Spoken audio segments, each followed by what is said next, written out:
So let's talk through each Primarch in Warhammer 40k in the order of the 20 legions, their last known actions in the current Warhammer setting, and for the ones that are missing in action, any possibilities for their return.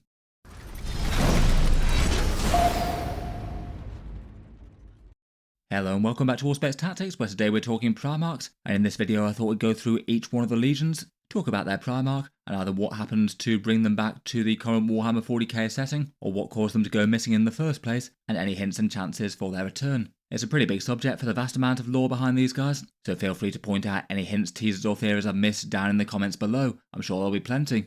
Along the way, let's stop off to take a look at any models that they might have, either for Horus Heresy or 40k, and for the ones that have returns to the current 40k setting timeline, we'll take a quick look at their data sheets as well. Let's jump in though, and we'll go through the order of their legions, starting with the first legion, the Dark Angels. First up for that particular legion, we have Lionel Johnson, his early life being a monster hunting knight of Caliban, and fairly well renowned both to be a great warrior and great tactician, even if he wasn't always particularly well known for cooperating well with his battle brothers. Until recently, the Lion was one of the many mysteriously missing Primarchs out there, lost when their Crusading Legion returns to the planet of Caliban, only to find that it had been usurped, and his previous friend and ally Luther had fallen to the clutches of chaos and now held the planet against him. The Dark Angel's wrath was immense, bombarding Caliban into obliteration, and the Lion himself fought Luther in the fortress monastery that would now become the Rock. The two were widely thought to be lost in the fight, though Luther secretly captured and interrogated by the chaplains of the Dark Angels, and the Lion born elsewhere.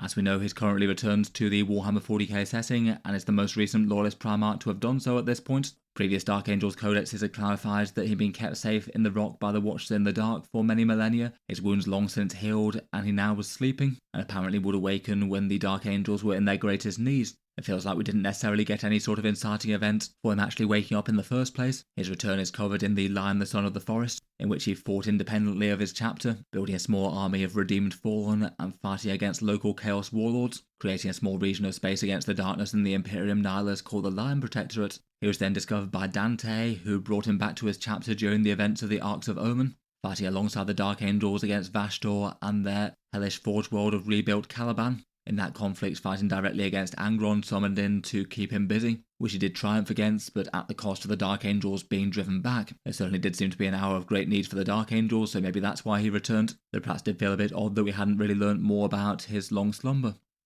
In the current 40k setting, he's an active Primarch leading the Dark Angels. In battle, he fights with his Blade Fealty and the Emperor's Shield, which was given to him after passing a trial in his forest walking world, and is still a mighty combatant, though apparently out of stasis he appears to have got significantly older. Talking of the forest walking, he's acquired a supernatural ability to walk through the warp from place to place, travelling through a mysterious green forest, perhaps resembling old Caliban. Perhaps the latest lore that we have from him is the Dark Angels Codex. Most of the day-to-day running of the chapter is still done by Azrael and his inner circle. They will typically be consulted in council, and his word is law. Notably, he often intervenes in matters of the fallen. When the Dark Angels capture them, the Lion might often go to them, and if he judges them worthy of being redeemed, they might join the mysterious silent guardians of the inner circle companions. He might also mysteriously disappear for solo adventures with his forest walking. And I believe the Rock of the Dark Angels is currently within the Imperium Nihilus after the events of the Arcs of Omen and fighting Angron. Perhaps compared with Guilliman reshaping half the Imperium, his return currently feels like he's a bit more part of the setting as opposed to travelling out there to reshape the galaxy at this moment at least. Maybe that could change in future campaigns though.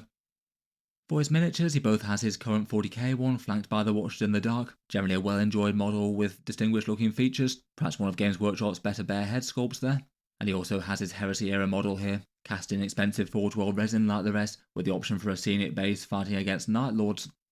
As a returns Primarch to 40k, he does have his own in-game rules. 315 points to feel for the Dark Angels. It's going to be fairly hard to kill with a big 3+ invulnerable save, and -1 to wound against hard-hitting attacks from the Emperor's Shield. The Lawless Primarchs can only be attacked at close range with lone operative protection if they're near infantry. The Lion's an enormous melee threat with Fight First, which can be a real counter to certain melee armies. A lot of things just aren't going to be able to justify trying to charge him. And then finally the choice of 2 or 3 buffs, an aura to help out himself and nearby Dark Angels in melee, protection from mortal wounds, and if he needs it, he can warp around the board with his forest walking, with a quite powerful ability to choose to do that in the command phase, and that can make him a surprisingly great utility unit late game. Between all that, it seems he's strong enough to make his way into the majority of Dark Angels competitive lists at the moment.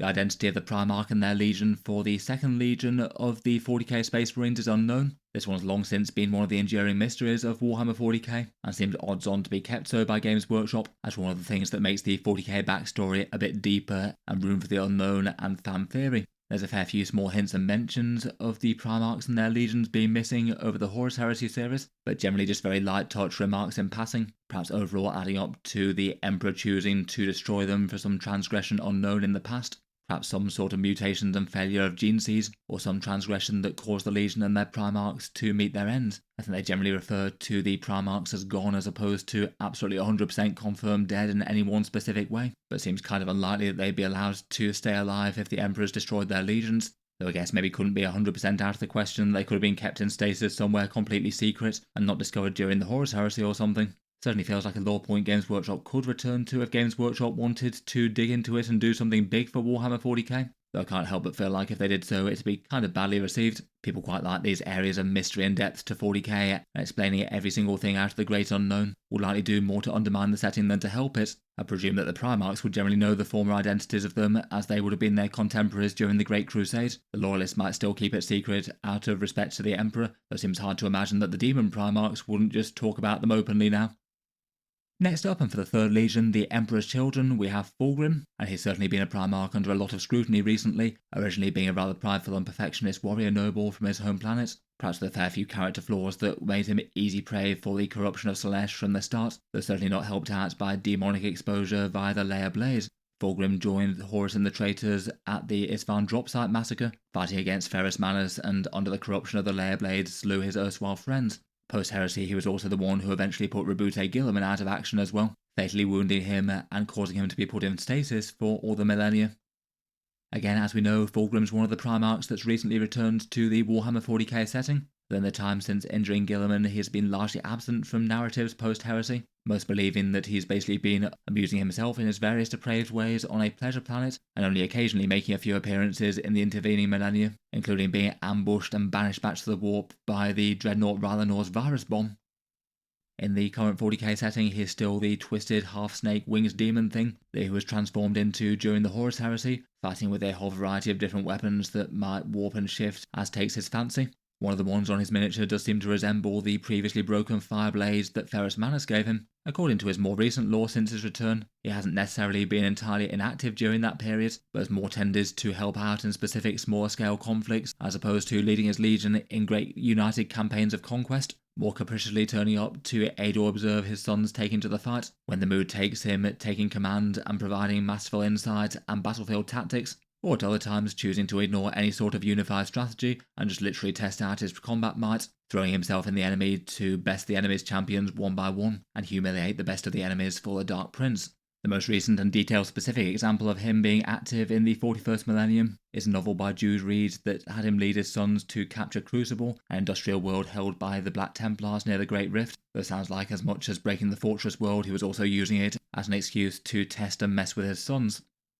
For current miniatures, Fulgrim has 3 now. He has his rather big and disturbing new plastic sculpt with those 4 arms, as mentioned, one appearing to be the reforged Fireblade, serpentine coils, and the weird disturbing logo of Slaanesh with the skin all peeled back on his midriff. In the Horus Heresy, he has his more human form one, and then also his Fulgrim transfigured Demon Primarch version, standing really quite high with some pretty enormous resin wings. That one also seemed to be pretty well enjoyed, and seems like a nice counterpoint to the 40k model, still obviously all rather corrupted, but maybe not having quite so many millennia to take their toll on him. Currently in game, Fulgrim is 340 points to field for the Emperor's Children. The Demon Primarchs often have a fairly similar stat line, with 16 wounds with a 2+ save. Compared with the rest of them, Fulgrim moves unusually fast, and still hits rather hard in combat, though maybe not one of the very most dangerous fighters out of the Primarchs, weirdly enough. He's still very capable of handling most normal-sized 40k targets though. Like the Lion, he's got the option to fight first, so it could be a problematic threat for certain melee armies to overcome, and for other special rules he can instead flex into -1 to hit, or the chance to lock things in combat with him. Plus he has demonic poisons, where things attacked by him might have the chance to die over the course of the game. Currently though, he isn't considered to be particularly strong for the Emperor's Children, perhaps for the points cost just not having quite enough damage output, and despite the fight first maybe having the chance that he just moves out, destroys something, and then gets shot down. It's not completely unplayable at a casual level, though currently he just doesn't really seem to do quite enough for his points cost to make his way into competitive lists. Before we move on, I'll just give a quick shout out to today's video sponsor in Futureproof Modular Terrain. They're one option to get an entire board worth of 40k terrain on the go and do things a bit differently on a couple of different levels. Basically having a sculpted plastic terrain set that's fairly modular and can go together sort of like Lego to make different sort of 40k ruins out there, but then also having options to have it come pre-painted in a bunch of different colours, which is kind of unusual for terrain sets that come with any sort of sculpted detail. Here's a few real world examples of their stuff that they sent me, with a few of my miniatures hanging out around a World War schemed one, a Shrine World one, and a slightly trippy looking Curse World one. Their main offering are their full table sets, these ones currently coming at around about $300 or so painted, so more or less £240 or €290, with the discount code they gave me linked down in the video description for 20% off. They've got quite a few different designs for choice of colours. I think my personal favourites out of them are probably the Desert World one, or maybe the Shrine World or Lost World ones, and if you want to take a closer look at them, they'll be linked down in the video description to check them out. In any case, thanks to them for sponsoring this one. I'll cycle back to their range briefly at the end of the video. Moving on with 40k Primarchs though, and next up we have Perturabo. He is the bitter and resentful warsmith of the Iron Warriors, having a mighty presence and a great affinity for technology, and he led the Iron Warriors to achieve some of the most efficient and greatest victories of the Great Crusade, though often with his brutal and effective siege tactics, his legion would pay the price with some heavy tolls and casualties, and with the disdain that the Emperor and the other legions seemed to show them, it made him an easy target for Horus to persuade into the traitor conspiracy. Currently in the lore, he is present in the current 40k setting, though hasn't really been very active, at least compared with some of his other contemporary demon primarchs. In the sort of intervening time between the Horus heresy and the current setting, one of the last major conflicts in which the Iron Warriors had was the Iron Cage incident, luring the Imperial Fist and Rogal Dorn to attack a fortress designed to trap and inflict maximal casualties on them, and this was generally seen as a great triumph of the Iron Warriors over their most hated foes. In the current 40k setting, he's been elevated to a Demon Prince of Chaos Undivided in past lore, though in slightly more recent times we've had the existence of Vashtor the Archifane come into effect. In a few lore snippets along with Vashtor, they've stated that he's been generally allied with him, and the two have worked together on a number of projects, though despite their sort of chaos tech affinity, both sides naturally remain mistrustful of the other. For his location in the current setting, he's generally been residing over his legion and the slave population manning the factories of the demon world of Medrungard, his legion's fortress stronghold within the Eye of Terror. He hasn't had so many conflicts and actions within recent 40k lore, perhaps the most notable being a short story in which Perturabo fought briefly against the Death Guard, a conflict known as the War of Rust and Ruin, and his legion ultimately being driven back by Mortarion. The two apparently seem to be fighting over relics within a temple, though I don't believe it was too clear as to what they would do. This is his current model for the Horus Heresy, clad in a suit of artificer-crafted, crash-fractured Terminator armour, and wielding the hammer forge breaker gifted to him by Fulgrim after being taken from the slain Ferrus Manus. Given that he is one of the active big bads of the Warhammer 40k galaxy, it seems near guaranteed that Games Workshop will make a model for him in Warhammer 40k at some point sooner or later. They don't really need any sort of lore explanation to bring him back, and now Games Workshop have released the Deity Demon Primarch, it seems fairly likely that him and Lorgar could potentially be next on the list. His miniature in 40k might look really quite different to this current one here though, given that we've not seen a Demon Ascended version of him yet. I guess he probably will be bigger with a bunch more warp stuff going on under whatever sort of technology and armour he's wearing these days. Next up for the 5th Legion of Space Marines, the White Scars, we have Jaghatai Khan. He's the great Khan and war leader of the White Scars, with their sort of space Mongol sort of heritage. Perhaps one of the slightly more peripheral legions during the Horus Heresy, going out and doing his own thing, but still winning great victories for the Emperor nonetheless. The White Scars' pragmatic style of war is to strike with lightning war and a very rapid series of blows, leaving the enemy reeling behind the fast strikes of their armoured companies and biker attacks. Despite perhaps being held in lower esteem by some of his brothers, his tactics usually tended to be very effective, and compared with several of the other Primarchs, tended to be a lot more clear-headed and free-thinking of the Primarchs, maybe a tiny bit more humanitarian than some of them as well. Like several of the other Loyalist Primarchs, he's currently missing in the current Warhammer 40k setting. He survived the Horus Heresy and continued to lead his White Scars. Though following the heresy, the chapter planet of Jaghatai was attacked relentlessly by Drukhari raiders, and in what was to be his last known battle, he led his first Spearpoint Brotherhood through a webway portal to hunt down and kill the hateful Xenos and prevent them from escaping to attack once again. After the portal closing behind him, basically no more was known of Jaghatai Khan. He's certainly not been confirmed dead, so very little chance that he actually is, though likely the White Scars and wider Imperium having less faith in that, just due to him not having returned in all these millennia. Perhaps some manner of Eldari trickery might have led to him being kept in stasis somewhere within the webway, and for his sake I'd probably hope that he hasn't been some sort of horrendous prisoner of the Drukhari for millennia on end. That probably would be the less preferable outcome to him. I guess with Vashtor and Wormwood in the works, there is now something that can create and destroy Webway. Maybe that could be one pathway to set the Khan free from wherever he might be, though I suspect he probably wouldn't really need that kind of device to release him from a prison. Here's his model for the Horus Heresy, a rather fun miniature sculpt brandishing his curved sabre above his head. I guess if and when Games Workshop choose to bring a model back for him for Warhammer 40k, they both have the potential to either be on foot or maybe on bike. At a guess though, I'd probably suspect he might be one of the last to return. The White Scars definitely do have people who like them and have a following, though maybe tend to be a bit less so than the majority of other chapters out there. I really wouldn't be too surprised to see other Primarchs come back before him. Next up, and for the Space Wolves, the 6th Legion of Space Marines, we have Leman Russ, leader of the Wolves of Fenris with their Norse and Viking style theming, and their general role as a legion as the Emperor's executioners, notably sanctioning the Thousand Sons in rather brutal fashion during the Horus Heresy. He's well known to be one of the greatest single combatant warriors out of the Primarchs, and often fought alongside a pair of monstrous Fenrisian wolves. Russ is another one of the many missing loyalist Primarchs in the 40k setting. He disappeared on a quest unknown after the Horus Heresy, taking his closest wolf guard with him, and only leaving behind Bjorn the Fellhandis to rule in his stead. One fan theory I've seen a fair few times is that he went to find the Tree of Life to revive the Emperor, though I'm not sure if there's been anything too substantial to back that up. The Space Wolves believe he will be back for the final battle at Wolf Time, the day of reckoning for his legion, and the Space Wolves chapter believe that this is close at hand now. They even had a 2021 Indomitus era Black Library novel called Wolf Time itself, and that kind of implies that it might be time for Russ to make a reappearance. For other hints as to where he's been, Magnus kind of hinted that he knows where Russ is when talking to his statues during a conflict, though he didn't exactly give many hints as to where, and it certainly might not be anything necessarily to do with him and more due to his psychic gifts and just knowing stuff.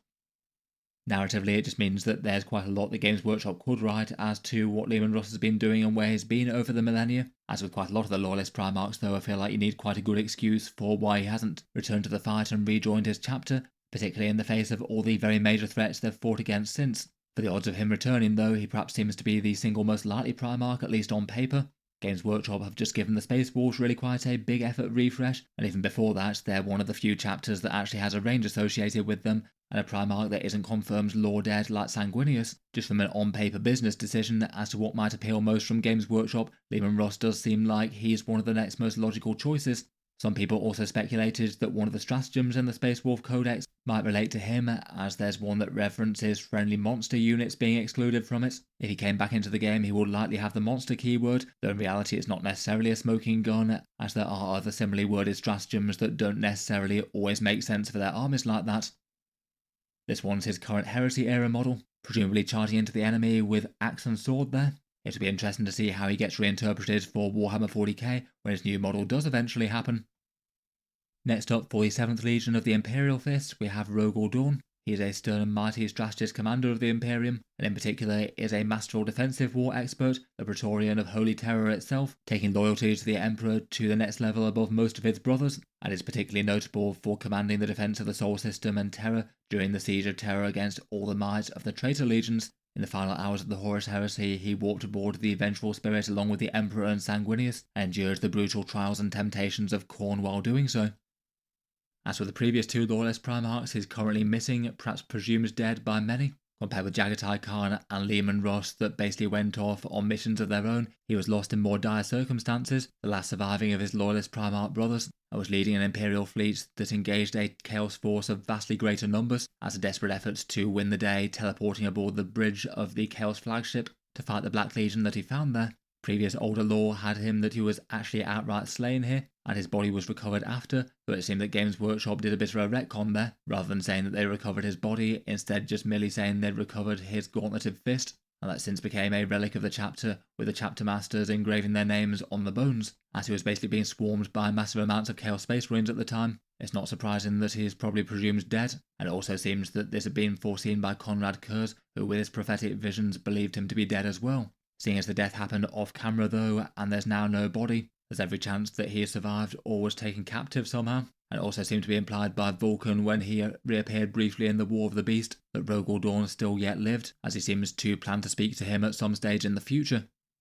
Overall, between all that, he's also basically in the status of missing. They might have to do a bit more narrative work as to why the Chaos Space Marines just didn't butcher him in deep space when they seemed to have the opportunity to. particularly given that he was well wounded enough that it lost an arm. In any case, here's his current model for the Horus heresy, clad in his golden armour and wielding his chainsword. It feels like he's one of the Primarchs that might alter the way that the Imperium is run if he did return. Likely might be another great figure of authority to rival Roboute Guilliman, commanding from Terra. Next up, for the 8th Legion of Space Marines, we have Konrad Curze, the Night Haunter of the Night Lords, a twisted and shadowy Primarch with his warped sense of justice and choosing to rule populations and keep them in line with sheer fear and the dire consequences. When leading his legion and fighting personally, he'd use terror tactics, striking from the shadows, and absolutely not holding back with depraved overkill. And being haunted by the prophetic visions of what was to befall those around him and him personally probably didn't help with his descent into being a murderous maniac. Compared with the rest of his brothers, he never really showed quite so much interest in his legion, and got up to a number of horrors during the Horus heresy, including torturing the perpetual Vulkan, and finding out all the ways that he could kill him. In the current 40k setting, he is currently dead and is a more confirmed kill versus Rogal Dorn. Calidus assassins were dispatched to hunt him down, with Curze and many of the remaining Night Lords having retreated to the eastern fringe rather than the Eye of Terror. Many agents were intercepted, though it seems that one particular agent called M. was allowed to get close enough to get the killing blow, Curze himself likely no longer wanting to live anymore. And also having seen that this would be how he met his end. I believe initial lore had things maybe a tiny bit ambiguous, with a recording of the Calidus assassin killing him cutting out just before the killing blow was confirmed, but that became rather more confirmed in novels around 2010 like Soul Hunter, then describing how the assassin would then run off with his head, most of the Night Lords staying back and not taking vengeance, though one going after the agent. Given that his head's now being used as a plot point for people to run around with, seems unlikely that he survived the encounter. As a result, the possibility of him returning seems very unlikely. He wasn't a demon Primarch at the time of his death, so wouldn't have just been reborn in the warp. So outside some sort of weird metaphysical Primarch soul shenanigans, which could be tied to his relics like the Corona Nox maybe, it doesn't seem like he'd be resurrected, and again that feels like it'd be kind of weak when he was killed in a fairly mechanical way and the kill confirmed. Here's his current model for the Horus heresy, a suitably depraved murderer fighting with dual lightning claws and plenty of flayed skin there. It does feel like his lore death as it happened is a pretty fitting end for the character. Next up we have Sanguinius of the Blood Angels. He's the angelic wing commander and both a mighty warrior and idealist, one of the most noble and respected Primarchs, though certainly with his dark side of the Red Thirst, which both afflicted him and his legion, a secret genetic flaw that they would constantly fight against. He fought in lots of conflicts during the Horus heresy, including notably banishing demon Primarch Angron at the height of the Siege of Terror. Currently though, as most very well know for 40k, Sanguinius was slain, assailing the War Master on the Vengeful Spirit alongside Rogal Dorn and the Emperor. Though separated, Sanguinius was the first to encounter Horus, and the Emperor arrived to find Horus standing over his broken body. His remains are now reportedly entombed on Bar, and is somewhat worshipped in a similar fashion to an Imperial saint, and even has his own Imperial feast day in Sanguinala, commemorating his sacrifice for the Imperium. For possibilities for him returning, it seems super unlikely. His death is linked to perhaps one of the single biggest canon events of Warhammer 40k. That's perhaps one of the most iconic things about his character willing to self-sacrifice, and further showcasing just how far Horus had fallen. In the current 40k setting, his death also rather defines the Blood Angels, as well as being afflicted by the Red Thirst. They also have the Black Rage, visions of their dying Primarch and his sacrifice during the Horus heresy.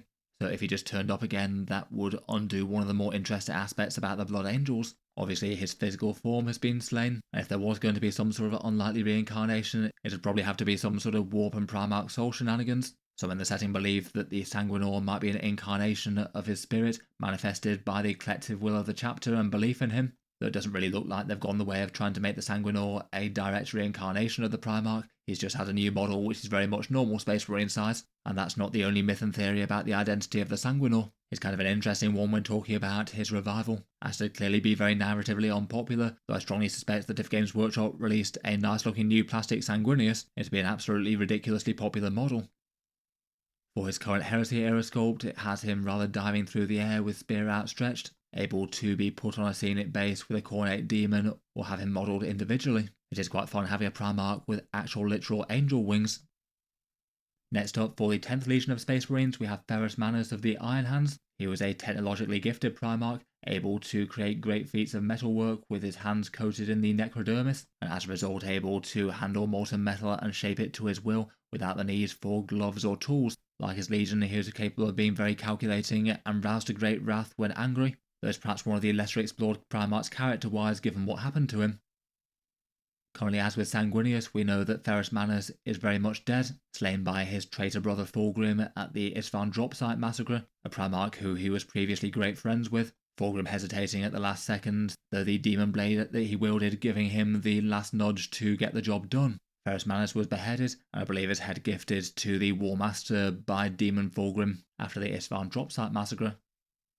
Again, like Sanguinius, any odds of Ferrus Manus returning seem very, very unlikely. He's really quite clearly very dead in a super mechanical way in the lore, and feels like he's one of the Primarchs a bit more grounded in reality and further from the supernatural compared with some of them. His death early in the Horus heresy sort of set the tone as a cataclysmic conflict where not even demigods are safe, and between all that it just feels unlikely that Games Workshop would undo it. As with the other canon dead ones, there maybe isn't quite so much desire for them to either. I feel like even more than Sanguinius, they'd have to make an unusual stretch of the lore here if they wanted to bring him back in some way. I feel like there's been a few fan things about Legion of the Damned style Ferrus Manus before, so maybe some sort of weird technological resurrection might be a little bit more appropriate for the Iron Hands if anything. Primarchs have been cloned before, or perhaps he could claim that Necrodermis could regenerate him in some way. Either way would rather seem like a stretch though.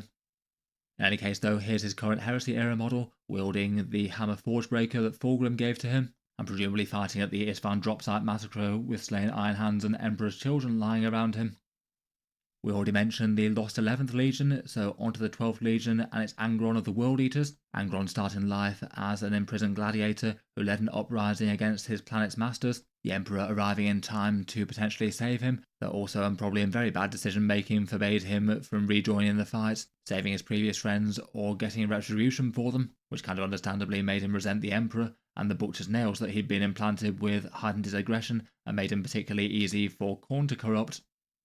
As a result, he had a rapid descent into a great big winged demon Primarch during the Horus heresy, and since then he has perhaps been one of the very most active out of any of the demon Primarchs, and particularly in more recent lore very happy to throw himself into battle, and if he's personally slain or banished it's more of a minor setback, having really quite a strong tie to reality, so even with monumental efforts to take him down, he'll be back to wreak more carnage in a disturbingly short period of time.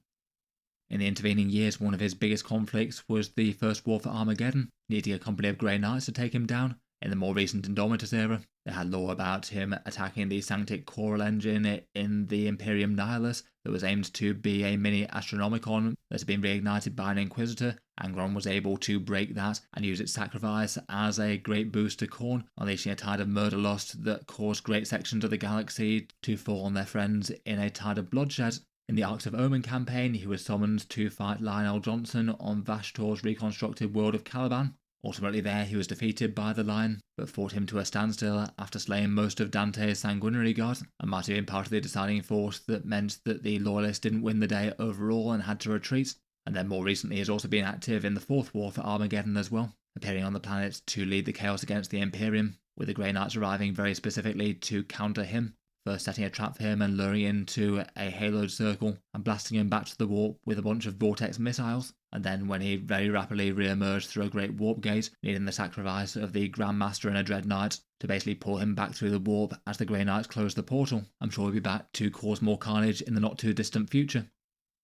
For his current models, he has 3 of them, both his early heresy more human version, then the great big muscled version for Warhammer 40K, carrying Samniarius and Spinegrinder, one with an imprisoned Keeper of Secrets within it, and certainly looks like he's been working out at Wing Day with those great big wing biceps. And then he also got a Demon Primarch version for the Horus Heresy with Angron transfigured. That one maybe didn't have quite as positive a reception as some of the other recent Primarch sculpts, and weirdly that one was announced really quite a while back at this, but still doesn't seem to have been released on the Games Workshop web store. He's very much an active threat for the World Eaters in 40k though, and therefore has his 40k rules. He's 360 points to field in game, and as you guess has some pretty immense melee stats, the strike profile having 8 attacks at strength 14 and damage d6 plus 2 with devastating wounds, plus some sweeps and whatever else he can get from detachment rules or the blessings of Khorne. I must admit his aura abilities may feel a little bit lackluster though for Primarch level characters, and in the World Eaters Codex he had quite a big nerf in just how easy it was to respawn him and put him back on the board, basically taking him from being kind of auto-include pre-Codex to rarely seeing playing competitive World Eaters lists now. It just feels like they maybe haven't really quite got the balance for him right, either needing to be cheaper in points or perhaps preferably harder to take down and more violent.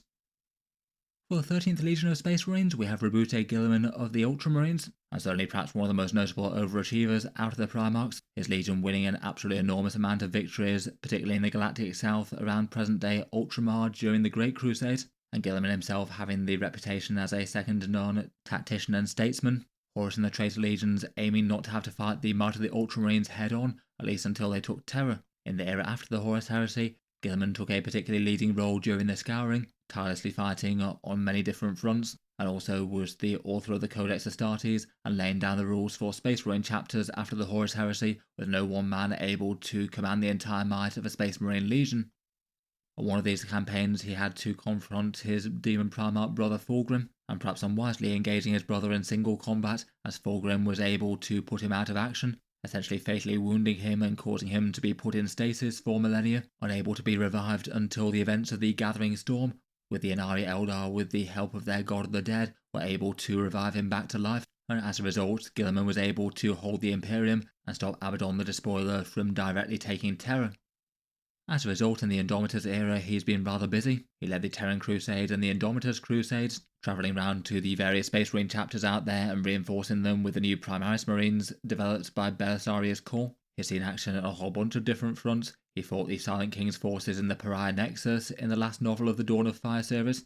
He reinforced the Blood Angels after the devastation of Baal events, defended Ultramar in the Plague Wars in which he fought Mortarion, and was depicted as commanding the Imperium's defences against the Fourth Tyrannic War, with the force of Leviathan assailing the galaxy from the galactic west. On top of this, he has multiple different places where he seems to be summoned as well. In the latest lore around the Pariah Nexus, apparently Guilliman was on his way there after Vashtor has turned up and Khor and the Silent King have been throwing super weapons against each other. That could lead to a conflict with a whole load of big names present, and it also seems to be a long-term aim for him to cross back to the Imperium Nihilus and sort that out, potentially trying to make use of Khor's warp-calming technology that he's been working on to get a stable passage between the two. At time of recording, it's also remaining to be seen if he's going to have any sort of involvement on Games Workshop's End of Edition campaign. Here are his two miniatures from Warhammer 40K and the Horus Heresy. The 40K one has him in suitably heroic pose and wielding the Emperor's burning sword. Quite a fun miniature, though when I've seen people rating the Primarch sculpts maybe a little bit lower than a few of them. His sculpt in the Horus Heresy maybe feels just a little bit on the unexciting side, though very much seems to be commanding his forces Roman general style there. In-game in Warhammer 40k, he's certainly a game-changing force multiplier to a Space Marine army.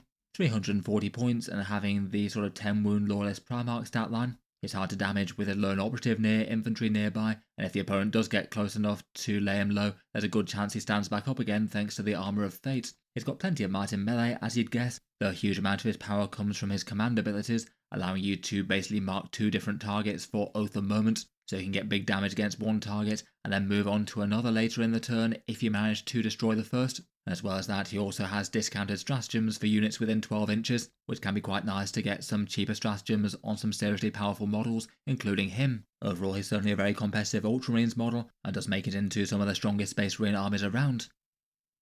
Next up, and for the 14th Legion of Space Marines, we have Mortarion of the Death Guard. Mortarion hailing from the toxin-laden world of Barbarous, resenting and trying to rise up against the Sorcerer Overlords, but not able to without the Emperor's help. And after joining the traitor's cause, his fleet was becalmed in the warp on the route to Terra to assist the siege, Nurgle's plagues torturing him and his legion, up to the point where he was essentially forced to bend the knee to the Plague God, himself and his legion turning into the ever-living Plague Marines, and Mortarion himself becoming one of the psychers that he so much despised.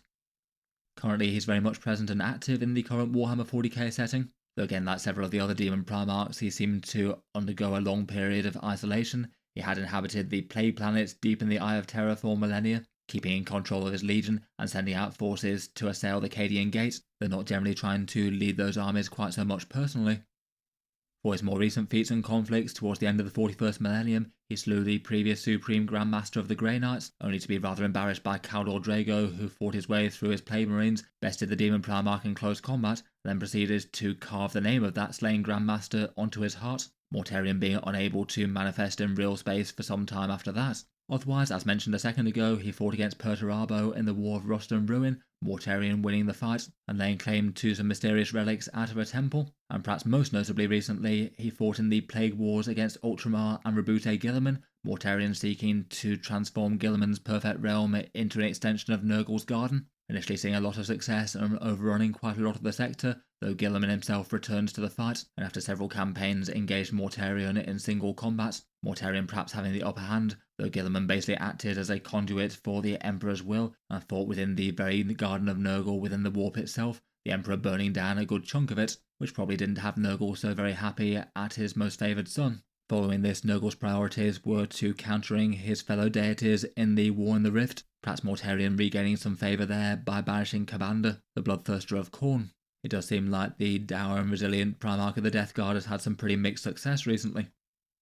For his models, he has his rather spectacular and disturbing looking diseased angel miniature for Warhammer 40K. This one's been really quite a well enjoyed one since it came out, one of the most popular out of the Demon Primarch ones, with its disturbing angel of disease, insectoid wings, little attendants and things, and great bone encrusted side silence. Otherwise he has his more normal human form heresy model, and feels like if they've done a sort of transfigured and updated version for Fulgrim and one coming out for Angron, maybe he'll get a similar sort of warped version in the heresy era as well.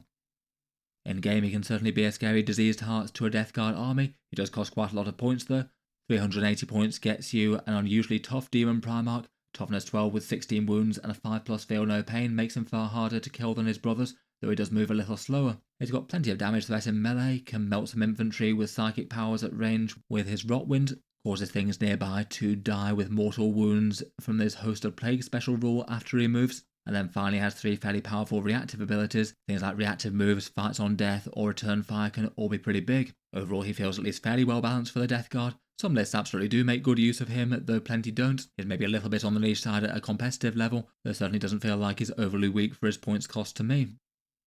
Next up we have the Sorceress Primarch of the 15th Space Marine Legion of the Thousand Suns in Magnus the Red. He had a natural psychic gift from the earliest days, though spent quite a lot of the early days of the Great Crusades trying to study and find a cure for the mutations afflicting his legion, eventually managing through a deal with Tzeentch, a deal he didn't entirely understand at the time, and cost him one of his eyes, though Tzeentch's mutations would most certainly be back. On learning of the threat to the traitors, Magnus used forbidden psychic communication to warn the Emperor, though in doing so also destroyed and corrupted his Webway project, one of the greatest works the Emperor hopes for humanity. As a result, the Space Wolves were dispatched to bring the Thousand Suns to justice and demand reasons for this. They were ultimately manipulated a bit by the traitors to go rather too far on this front, burning down Prospero and Leman Russ, breaking the body of Magnus himself, which might have completed the transformation into a Demon Primarch, and also split his soul into a whole bunch of different shards, many of which were dispersed through the galaxy. Some eventually he was reunited with, and some fragments of his personality lost to him. After this, Magnus perhaps understandably joined the arms of the traitors, vowing eternal vengeance against the Emperor. In the intervening millennia, he inhabited the planet of the Sorcerers in the Warp for a lot of the time, and hatched several schemes against the Space Wolves. He assailed Fenris in the Battle for the Fang in the 32nd millennium, and succeeded in destroying any genetic progress they made against the Curse of the Wolfen, and had a second attempt using the Spear of Russ to try and have a grand ritual to make the Space Wolves turn into Wolfen en masse. He also used the sacrifice of a planet as a ritual to bring the planet of the Sorcerers back into real space near to the ruins of Prospero. For more recent actions in the Indomitus era, he ambushed Guilliman's Terran Crusade and tried to use their journey through the Webway to strike at Holy Terror itself, instead Guilliman and his allies choosing to emerge on the moon, and were able to best Magnus and the Thousand Suns and drive them back through the portal on Luna.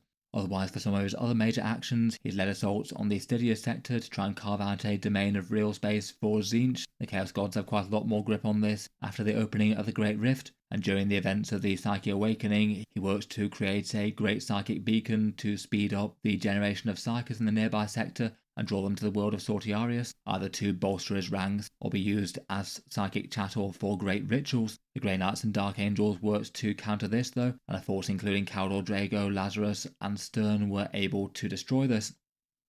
For his current models, he was the first of the Primarchs to return to the Warhammer 40K setting, carrying a great big bladed staff, some avian wings, all manner of mutations and horns sprouting from unlikely places, and also has his human, more early heresy style model. Like Mortarion, he does also seem to be another likely one that might get a sort of ascended model at some point, seeing a Demon Primarch form in resin for the Horus heresy. In game in 40k currently, he's 435 points for the Thousand Suns to field, and has a pretty similar Demon Primarch stat line to say Angron, moving fast on his wings, fairly hard to kill, and he can make himself extra tough with a -1 damage. Unlike his brother Primarch so far, he has an absolutely enormous amount of range damage, with 2 spells with the Gaze of Magnus and Tzeentch's Firestorm, both of which can hand out quite a lot of devastation at range, never mind any boost from say the Grand Coven detachment. He can cast the Kabbalistic Ritual super reliably with a +2 to test, and makes quite good use of the other Grand Coven stratagems such as blanking damage results. At 435 points though, he does cost quite a lot. It's definitely a model that can achieve some pretty mad things, but at the same time can neither afford to be too cautious and not make his presence felt in a battle, and also can't afford to be slain too early either. Overall, between all that, it seems he's pretty usable, but maybe not auto-include for the Thousand Suns as much as he used to be. Next up, and for the 16th Legion of Space Marines, we have Horus the Warmaster himself, leader of the Lunar Wolves who renamed themselves the Sons of Horus. He was entrusted by the Emperor with the title of Warmaster, and basically being the pinnacle of what a Primarch should be. Unfortunately though, he fell prey to the temptations of chaos, helped out by Erebus Lorgar and the Wordbearers, as we know went on to mastermind a certain heresy, culminating in the Siege of Terror and his duel with the Emperor aboard the Vengeful Spirit after slaying Sanguinius. As a result, in the current 40k setting, he is very much dead, slain by the Emperor during their duel. In past tellings of the lore, it was clear that he was raised both body and soul by the Emperor, so that the Dark Gods could no longer ever lay claim to him. Though this one was retold in the End and Death books, retelling their fight in a bit of a different light with a lot more metaphysical sort of aspects, the Emperor eventually stabbing Horus with the Anathema Blade, though giving the cryptic final words to Horus, "I wait for you and I forgive you," and there wasn't any sort of psyche erasing of his soul by the Emperor mentioned in this one. It does feel like there's maybe a little bit more ambiguity and room for interpretation of this one depending on how you read it. For the possibility of him returning, he perhaps seems like he's one of the very least likely Primarchs to come back. Like Sanguinius, his death important to the entire Warhammer 40k setting as we know it and everything that came after, and seems unlikely that Games Workshop would decide to go about undoing it unless they went for some sort of major and cataclysmic changes to the 40k setting. Perhaps if they decided to resurrect the Emperor at some point, then maybe it might happen. In the meantime, Abaddon the Despoiler has basically taken up the mantle of Warmaster and sought to succeed and better Horus in just about every way. Even if at one point Fabius Bile was supposedly able to clone Horus and apparently made a perfect clone, though that ended when the clone was killed by Abaddon himself. Overall, he's basically long dead in the 40k setting, and it would be quite a big upset to established lore if Games Workshop did try to handwave him back. It feels likely he's going to be remaining as the architect of the heresy in the 30k setting, and they recently did a new miniature for him with his Horus Ascended miniature, going for a sort of late heresy and more corrupted look than his initial one that might have represented him either as a loyalist or traitor. Next up, and for the 17th Legion of Space Marines, we have Lorgar Aurelian of the Worldbearers. Lorgar was a Primarch who chose to worship the Emperor as a deity, despite being told in no uncertain terms to stop doing so, as that wasn't how the Emperor wanted to lead humanity forwards. Once chastised by this and feeling thoroughly spurned, he sought to go and find deities out there that were worthy of his worship, and his search led him and his legion to the ruinous powers. Becoming a devout disciple of these new gods, Lorgar and his allies were able to corrupt his brothers and Horus in particular, setting the wheels in motion for the heresy, though halfway through he did attempt a coup against Horus, though failed utterly. Horus crushed him in single combat and he was exiled. During this long exile, he's meditated on the Chaos Gods, and through his twisted faith and the action of his word-bearers, he was granted the gift of demonhood, ascending to a demon Primarch of Chaos Undivided. He meditated for years on his temple on the demon world of Sicarus, though eventually his meditations were interrupted by none other than Corvus Corax of the Raven Guard, who set out alone to hunt down his treacherous brothers, starting with Lorgar, perhaps one of the single Primarchs most to blame for what befell the galaxy. Lorgar and Corax clashed in single combat, Corvus very much getting the upper hand in the duel, and Lorgar was forced to run away, slamming the door within his obsidian temple to escape the Raven Lord's wrath. Since then, we've heard very little of him. He's thought to have spent many millennia in worship, meditation and contemplation of the Dark Gods. In some ways, he might be argued to be the single Primarch out of the 40k setting who's kind of won. The Emperor himself is worshipped as a deity throughout the Imperium, and has found true deities to worship himself. In the Indomitus era though, there's been a few tiny lore snippets to say that he's abroad in the galaxy once again, apparently leading the Word-bearers in a great unholy crusade, and evangelizing the word of chaos in great military force throughout the Imperium Nihilus. As a result, given that he's a currently active demon Primarch in the current Warhammer 40k setting, and could easily have the narrative lens turned on him if Games Workshop wanted to, again he seems like one of the single most likely Primarchs to get a model at some point, perhaps feeling like it's between him and Perturabo out of the traitors. His current Heresy era one is this one with his great spiked mace, perhaps not looking like he's one of the more overly threatening demon Primarchs. He perhaps doesn't have an absolutely great track record in single combat against his brothers in the lore.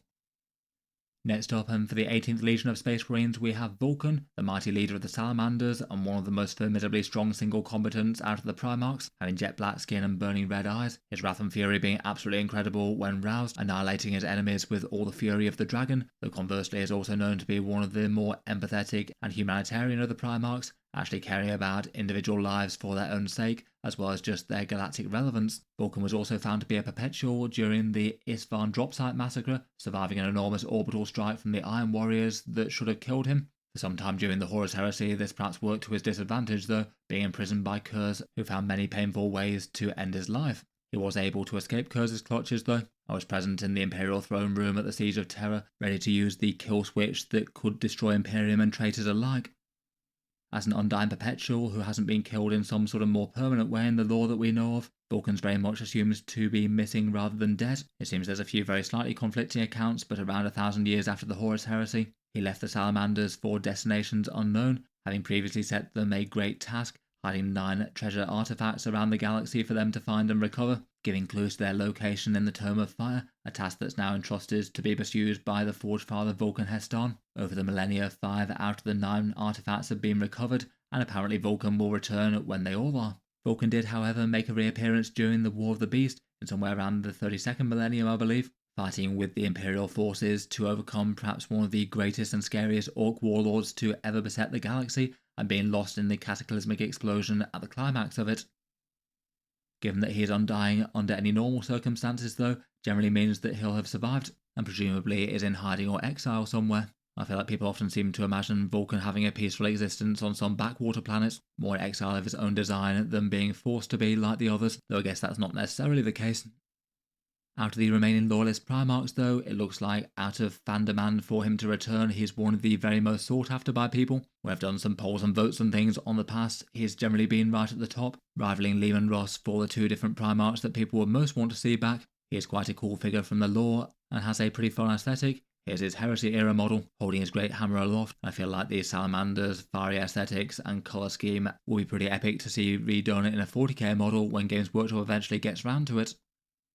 Next up, and for the 19th Legion of the Space Marines, we have Corvus Corax of the Raven Guard. He is a shadowy and pragmatic warrior, tending to use stealth tactics and guile when they make sense, striking from places unseen and making daring drops with jump packs, he personally tending to fight from the skies with lightning claws. The Raven Guard were one of the Shattered Legions during the drop site massacre early in the Horus heresy, and though he himself escaped and survived, it meant that the Raven Guard weren't a significant force that could oppose the traitor legions anymore, and he spent a lot of the days of the Horus heresy trying to rebuild quickly with the Emperor's genetic equipment. The sabotage from the Alpha Legion meant that many of his test subjects became twisted monsters. The cost of these trials weighed heavily upon him, and post-heresy he locked himself in the Ravenspire for 1 year, and then seemingly made up his mind to leave for the Eye of Terror to hunt down his traitor brothers, his final words being very Edgar Allan Poe and saying nevermore. As a second ago he went after Lorgar, and exposure to the warp in the Eye of Terror seemed to have stripped back his flesh, leaving him a disturbing energy being of pure shadow, with unnatural abilities such as being able to transform into a great flock of ravens, pretty much sounding more like a disturbing sort of Imperial demon prince, more so than a standard Primarch of flesh and blood. At Lorgar's escape and hiding within his great obsidian tower, Corax swore that he would hunt him down, though since then there hasn't really been any firm reports beyond rumours. From a few different lore snippets out there, a word-bearer said there's legends that he still hunts the word-bearers to this day out in the Eye of Terror. There's another one that there was a rumour that instead of going into the Eye of Terror in the first place, he sealed himself in stasis within the Ravenspire until needed. And another very vague rumour that some sort of shadowy Imperial entity has taken over a smog-controlled industrial forge world, which very much could be Corax, but seems super unconfirmed. As a result, like a few of the other Primarchs, such as Leman Russ, there's nothing really to hint that he's actually dead, other than the fact that he has chosen not to return to his chapter for the best part of 10 millennia. Like the rest, his return to Warhammer 40k probably seems inevitable at some stage, whenever Games Workshop go for getting around to releasing a model for him. Given their big duel and Corax's hatred for his brother, he could be a potentially interesting one to pair with Lorgar's return. I do wonder if at some point when they go through the Primarchs, they might start to release them 2 by 2 or something. In any case, here's his current model for the Horus Heresy. It's really quite a cool one, I think, with that great big stylized Black Wings jump pack, fighting with claws and pistol here and a good sense of motion. I feel like out of the potential Primarchs to return, Corvus Corax could be a really interesting one, just because most of the others don't have sort of supernatural pseudo-demon things going on, or at least not such to quite a great extent. Turning into a great big shadow demon thing, it seems a level above Lionel Johnson's forest walking. Finally, for the 20th Legion, with their Roman numeral very appropriately being a double cross, we have Alpharius and his twin Primarch Omegon. They're perhaps the single most secretive out of any of the Primarchs, and not that much is known about them. I believe they have a couple of different possible backstories out in the lore, and under their leadership, the Alpha Legion are masters of stealth, guile, and misdirection, joining the traitors' cause and being a constant source of discord for the Imperium, though at least a few of their nebulous actions have caused their brothers to contemplate whether or not they're really on their side. Currently, the identical twin Primarchs of Duplicity are presumed dead in the 40k setting. The one who's had his kill more confirmed is Alpharius, who's believed to have been slain in the Battle of Pluto by Rogal Dorn. That one does seem like it happened, given that there was the narrative of his twin Primarch reacting to that. And then Omegon, after taking up Alpharius' role within the Legion, was thought to have been killed by Guilliman in a battle on the world of Escrador to the Galactic East post-Heresy. The Ultramarines, rather than going for a more laid-out Codex battle plan, instead went for a surprise strike to take out the command structure and lay low the Primarch himself. Though in a classic sort of heads of the Hydra sort of analogy, they thought they'd got the kill on the Legion's leader, and then the rest of the Alpha Legion forces seemed to thoroughly anticipate what they were doing, and proceeded to thoroughly beat the Ultramarines back and drive them off-world in the bigger conflicts. As a result, it seems like the Ultramarines think that they got the kill for Omegon there, but that one certainly seems far less confirmed as a result versus the Alpharius kill. As a result, the Primarchs are presumed dead, though it hasn't stopped the Alpha Legion being a powerful force in 40k throughout the years, constantly infiltrating, sabotaging, and springing up chaos cults on countless worlds, much to the ire of the Inquisition. It's the fairly signature Alpha Legion move to declare their leader is Alpharius themselves, though whenever such individuals have been caught up with and laid low, it's turned out not to be the case, though it doesn't necessarily mean that one of the Primarchs isn't out there, very easily able to pass for a standard Alpha Legion warrior. It does seem from the Heresy era lore, though, you could believe that they were only deceived into thinking that they'd killed the second Primarch, and basically having an Alpha Legion Primarch turn up again and having been alive all this time just as planned does feel like the sort of standard Alpha Legion move so much that it's almost a bit predictable. As a result, I would guess that we'll see Alpharius turn up again in Warhammer 40k, at least at some point in the distant future. He would be a bit of a less obvious choice than the currently active demon Primarchs like Lorgar and Perturabo, though. They at least seem logically like there'd be better choices to return first. I must admit I did quite enjoy the Heresy era model of Alpharius though, armed with a pale spear, clad in their metallic colour scheme with a whole bunch of overlapping scales. A pretty fun looking head of the Hydra there. In any case, it's only been good fun to take a look through the Primarchs of Warhammer 40k, their current status and chances for models to come back. Let me know your thoughts as to Primarchs in the current setting. Which of the returned ones have you enjoyed their actions the most and least, and which ones would you like to see next when Games Workshop inevitably brings back some more supernatural Space Marine demigods? I look forward to hearing all your thoughts down in the comments as always. That's about it for this one, though before I go I'll just cycle back to Futureproof Modular Terrain, the video sponsor with their pre-painted Warhammer 40k terrain sets. As mentioned, the idea behind their stuff is that they have moulded plastic terrain that has a bunch of detail onto it and isn't just flat like certain MDF alternatives. Those pieces can come pre-painted if desired, and they can also be assembled without any glue, so you can reassemble them and change the format of your board if you want to at a later date. They also do make quite functional ruins as well, which at least in the current game, Games Workshop has a bit of a fixation with for actually making 40k work. I say overall they check quite a lot of boxes that you might want out of a terrain set. For potential downsides, they are a bit pricier than certain MDF or 3D printed alternatives. They're not the very cheapest terrain set out on the market, though I guess aren't really going for that end of the spectrum. While you can reconfigure them, it's not something that I want to do too often. It does take at least a little bit of time and effort and thought as to how to put them together. And you might need some specific components and the right mix of bits to realise ruins that you might want to get. For example, you really want to have the top sections on those ruins to cover any of the building tabs. If you did want to pick up a terrain set for them, their main offering is this full table set, going for $240 unpainted or $300 painted. A few of the paint schemes cost a little bit more or less, and that roughly converts into £240 or €290 using the code in the video description. That set can make enough ruins to cover a full table of Warhammer 40k terrain. They do have suggested assemblies, though you could do different. And they do have other options like the half table set or Great Big Super Bundle.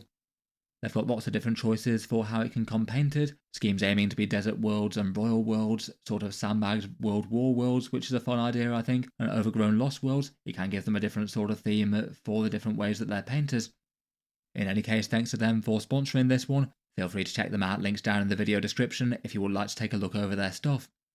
I'll leave that there for now though. Feel free to subscribe to Auspex Tactics if you'd like to see more like this. I'll certainly keep the regular 40k videos coming, maybe a bit more often of a gaming or collecting nature, though it is quite fun to dig into some current setting lore from time to time. If you'd like to support the channel and keep the videos coming, Auspex Tactics does have a Patreon page as well, and you can find that linked in the video description. Channel patrons get a fair few advantages, seeing certain videos early, regular votes to see what sort of things come next on the channel, and automatic entry into the regular prize giveaways with a chance to win some big model kits each month. If any of that sounds good to you, or you'd just like to help support, the link's in the video description below. In any case, a massive thank you for listening, and I'll hope to see you guys next time.